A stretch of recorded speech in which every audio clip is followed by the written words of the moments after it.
नमस्कार दोस्तों, चंद्रयान-3 के चांद की धरती को छूने में अब दिन नहीं महज घंटे बचे हैं। लेकिन ये घंटे ही सबसे महत्वपूर्ण है इतिहास रचने के लिए। दरअसल कल शाम करीब 6:04 के समय पर चंद्रयान-3 चंद्रमा की धरती को छुएगा। यानी 5:30 से लेकर 6:30 के बीच का वक्त बहुत ही महत्वपूर्ण है इतिहास रचने के लिए। लेकिन इससे 2 घंटे पहले का वक्त उससे भी ज़्यादा महत्वपूर्ण है, क्योंकि इन 2 घंटे में ये डिसीजन लिया जाएगा कि चंद्रमा पर चंद्रयान-3 उतारा जाए या इसको डिले किया जाए। जी हाँ, यानी ज़रूरी नहीं कि 23 अगस्त को ही चंद्रयान-3 को चंद्रमा पर उतारा जाए।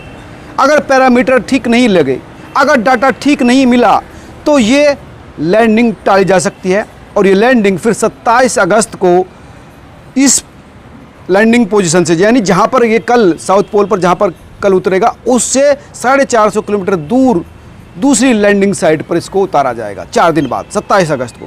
दरअसल ये कई चीज़ों पर डिपेंड करता है कि कल उतारा जाए या नहीं। दरअसल स्पेशल कैमरा लगा है चंद्रयान-3 में जो लगातार डाटा देता है।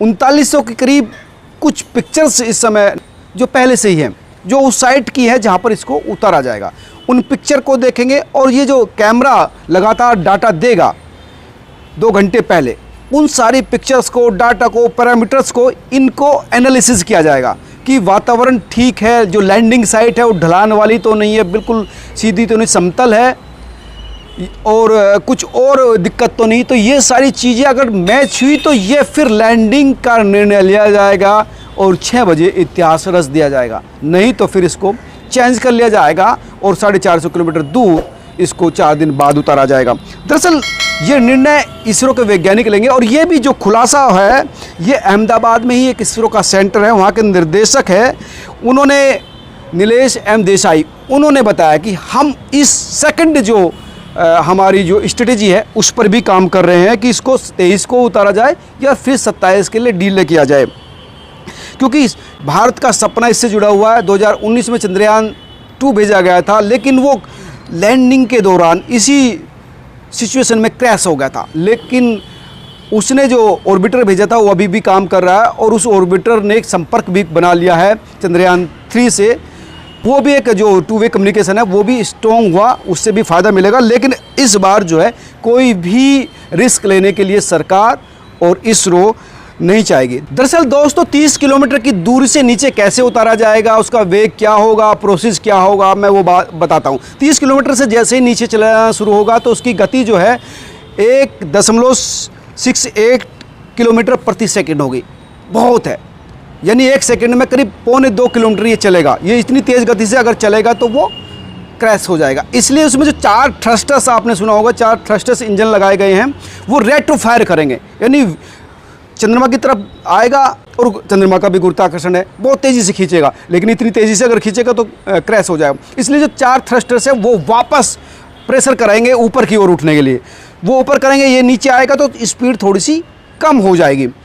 अब किस तरह से 1, 2, 3 जो 6 चरण है वो किस तरह से होंगे, वो होगा। पहला जो चरण है वो 30 किलोमीटर पर है। 30 किलोमीटर से जो है 7.5 किलोमीटर पर वो आ जाएगा। यानी जब 30 किलोमीटर से 7.5 किलोमीटर पर आ जाएगा तो उसको फिर उसकी स्पीड कम की जाएगी।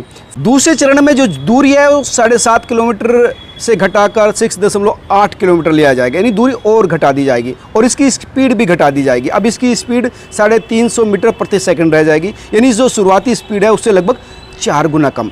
अब इसकी जो ऊंचाई है, यानी दूरी जो है चंद्रमा की सतह से, उसे तीसरे चरण में और कम कर दिया जाएगा। तीसरे चरण में जो इसकी दूरी है वो सिर्फ 800 मीटर रह जाएगी।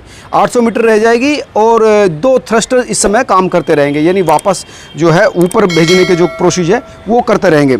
स्पीड कम हो जाएगी, 850 मीटर दूरी रह जाएगी और इसमें जो स्पीड है वो लगभग कम 0 दशमलव कुछ मीटर प्रति सेकंड रह जाएगी, यानी स्पीड बहुत कम हो जाएगी। अब जो चौथा चरण है, चौथे चरण की बात करें तो दूरी जो है वो अब 150 मीटर रह जाएगी। चांद की सतह से महज 150 मीटर दूर रह जाएगा चंद्रयान-3 चौथे चरण में।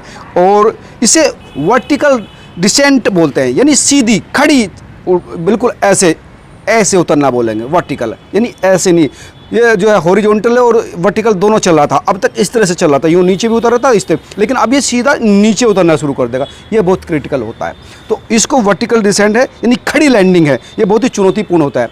अब 150 मीटर से फिर इसे और नीचे लाया जाएगा, थोड़ा सा नीचे लाया जाएगा। 5वें चरण में कई चीज़ें एनालिसिस की जाएगी, जैसे मैंने बताया कि 3900 फोटो हैं, वीडियो हैं। इसमें लगा हुआ जो हाई डेफिशिएंसी का कैमरा है वो लगातार वीडियो लाइव देता रहेगा।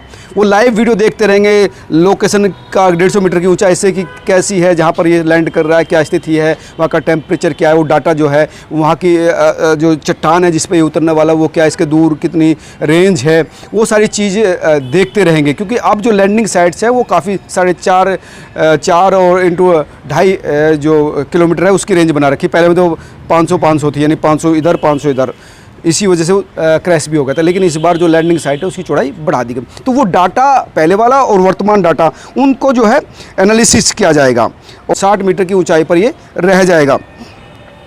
और इसके बाद जब ये डाटा मिला लिया जाएगा, तमाम चीज़ों से संतुष्ट हो जाएंगे तमाम वैज्ञानिक, तो फिर इसकी वर्टिकल लैंडिंग करा दी जाएगी। 60 मीटर की ऊंचाई पर ये डिसीजन लिया जाएगा कि लैंडिंग होगी या नहीं होगी। जब डाटा के साथ मिला लिया जाएगा, सब लोग सेटिस्फाई हो जाएंगे, तो फिर इसको वर्टिकल लैंड करा दिया जाएगा।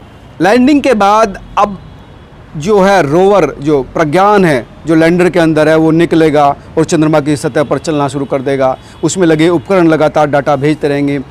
जो प्रोपल्सन मॉड्यूल्स है उसके थ्रू धरती पर जो बेंगलुरु में जो सेंटर है वहाँ तक भेजेंगे तमाम डाटा। तो दोस्तों ये चरण होंगे, ये प्रोसीज होगा। इस समय जो है करीब 30 मीटर की ऊंचाई पर चंद्रयान 3 है और उसके बाद धीरे धीरे इसको चंद्रमा की धरती पर लैंड कराया जाएगा। जाहिर है पूरे देश की उम्मीद चंद्रयान 3 के साथ जुड़ी हुई है, पूरी दुनिया की निगाह इस पर लगी हुई है और उम्मीद है कि हम इतिहास रचेंगे। आप क्या सोचते हैं ज़रूर बताएं, कमेंट लिख कर बताएं क्या चाहते हैं और क्या इतिहास लिखेगा भारत का चंद्रयान 3। इस खबर को शेयर भी कीजिए ताकि तमाम लोगों तक ये इन्फॉर्मेटिव जो है वीडियो पहुँच सके। नमस्कार।